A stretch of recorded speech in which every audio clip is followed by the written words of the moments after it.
Hello friends, कैसे हो आप लोग।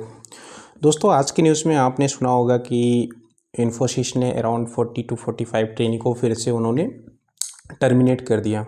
ये ले ऑफ की न्यूज़ जब आती है तो मैं देखता हूँ लोग परेशान हो जाते हैं बिना कुछ सोचे समझे कि इसके पीछे हुआ क्या होगा और उन्होंने टर्मिनेट क्यों कर दिया। अभी याद होगा कि फेम में फिर न्यूज़ आई थी सेम कि इन्फोसिस ने अराउंड 700 एम्प्लॉय को 700 ट्रेनिंग को उन्होंने टर्मिनेट किया था। सेम न्यूज़ थी और रीज़न भी उन्होंने इवन सेम दिया था कि they were not able to clear the assessment. जो ट्रेनिंग के बाद असेसमेंट होता है वो लोग क्लियर नहीं कर पाए। तो और एक सबसे सबसे जो शॉकिंग चीज़ है कि उस बैच के बंदे जो ऑनबोर्ड हुए थे उन्होंने जब ऑफ़र पाए थे और जब वो ऑनबोर्ड हुए थे उसके बीच का जो टाइम डिफरेंस है इट वाज अराउंड 1.5 ईयर और 2 ईयर। तो आप 2 साल के बाद ऑनबोर्ड हो रहे हो, और उसके और सामने से कंपनी ये बोल देती है कि your profile is not able to proceed because you are not able to complete the assessment. तो गाइस, ये थोड़ा शॉकिंग न्यूज़ लगता है, बट अगर जब आप थोड़ा एनालिसिस करने की कोशिश करते हो कि ये कंपनियां इस तरह से क्यों करती है, क्यों इस तरह से उन्होंने टर्मिनेट कर दिया इतने एम्प्लॉय को। मैं अभी फरवरी वाले न्यूज़ में मुझे याद है कि 700 एम्प्लॉय को टर्मिनेट किया गया था सेम रीज़न बोल के। और आज की न्यूज़ में मैंने देखा कि 40 to 45 एम्प्लॉय फिर टर्मिनेट हुए। उन्होंने अराउंड 1200 एम्प्लॉय को ऑनबोर्ड किया था, जिसमें से 40 to 45 एम्प्लॉय वो ट्रेनिंग के बाद असेसमेंट में टर्मिनेट कर दिए गए सेम रीज़न की वजह से। तो ये थोड़ा शॉकिंग लगता है कि आपने बीटेक कंप्लीट किया है और बीटेक के बाद आपको प्रॉपर ट्रेनिंग दी जा रही है और ट्रेनिंग के बाद आपसे असेसमेंट लिया जाता है और आप फेल हो जाते हो। और इस वाले में तो मुझे आइडिया नहीं है, मैंने किसी से कनेक्ट नहीं कर पाया इस वाले ले ऑफ में जो आज का था 40 to 45 वाला।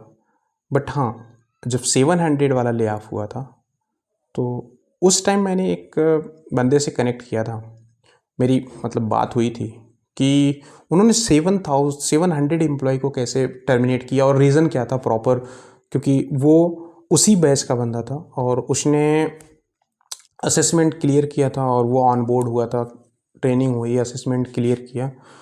तो उन्होंने एक रीज़न दिया मेरे को कि बहुत टफ़ तो नहीं कह सकते जो असेसमेंट ट्रेनिंग के बाद हुआ था, बट हाँ वो असेसमेंट स्लाइटली टफ़ था। जैसे जो पहले असेसमेंट होते थे वो बताया कि वो स्लाइटली टफ़ था, और अगर वो असेसमेंट को क्लियर कर पाया और वो बोलता है कि वो स्लाइटली टफ़ था, तो मुझे समझ आता है कि जो क्लियर नहीं कर पाए वो 700 एम्प्लॉय या आज की न्यूज़ में 40-45 एम्प्लॉय ये जो क्लियर नहीं कर पाए, तो मुझे लगता है कि अभी जो ऑनबोर्डिंग हो रही है, ऑनबोर्डिंग के बाद भी आपको सीरियस रहने की ज़रूरत है।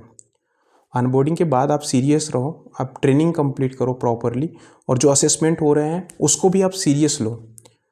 और अगर मैं बताऊं, आपको सीरियस तब तक रहना चाहिए जब तक आपको प्रोजेक्ट नहीं मिल जाता है। मेरे डेट में आज भी मुझे पता है कि लगभग 5 to 10 लोगों को मैं ऐसा जानता हूं कि जिनको ऑनबोर्डिंग हो गई है, सब ट्रेनिंग वगैरह कंप्लीट हो गया, 2 ईयर का एक्सपीरियंस भी है। इन्फोसिस की बात कर रहा मैं, 2 ईयर का एक्सपीरियंस भी है और अभी भी वो बेंच में बैठे हैं। सोचो वो अपने एक्सपीरियंस को कैसे आगे प्रोसीड करेंगे। और इवन मैं बताऊं, और सबसे बड़ी गलती वो लोग क्या करते हैं कि उस ड्यूरेशन में कुछ पढ़ते भी नहीं, उनको लगता है कि जॉब ऐसे ही होने वाली है भाई। बट रियलिस्टिक है भाई, ये रियल है कि इस तरह से कुछ भी नहीं है आईटी सेक्टर में। जब आप किसी प्रोजेक्ट के लिए ऑनबोर्ड होगे तब आपको समझ में आएगा कि रियल में क्या होता है। इतनी मीटिंग्स होती हैं, फिर क्या करना पड़ता है, काफ़ी सारी चीज़ें हैं। तो गाइस, अगर आपके साथ भी ऐसा हो रहा है कि आप बेंच में हो या आप अभी टर्मिनेट भी हुए हो, don't worry, just try for next. आप दूसरी किसी कंपनी में ट्राई करो। और अगर आप बेंच में हो तो guys, don't waste your career, आप वहाँ से निकलने की कोशिश करो, क्योंकि आप मैप तभी होगे जब कोई प्रोजेक्ट आएगा। और आपने ये भी सुना होगा कि कोई भी कंपनी हायरिंग करती रहती है, आप बेंच में हो, आपको समझ आता है कभी कि हायरिंग भी चल रही है, आपको बेंच में क्यों रखा गया है? आपको समझ आ रहा है कि सिनेरियो क्या चल रहा है?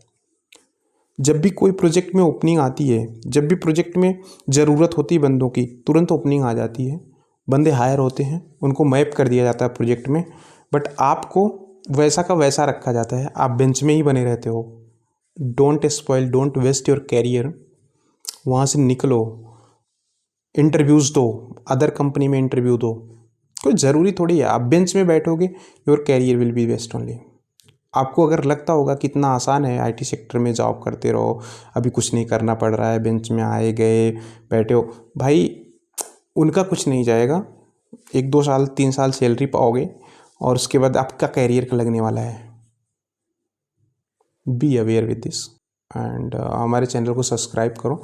मैं आपको इस तरह की न्यूज़, इस तरह की इन्फॉर्मेशन को अपने चैनल पे लाता रहूँगा। Yeah and stay tuned. Yeah thank you for watching the video. Bye bye.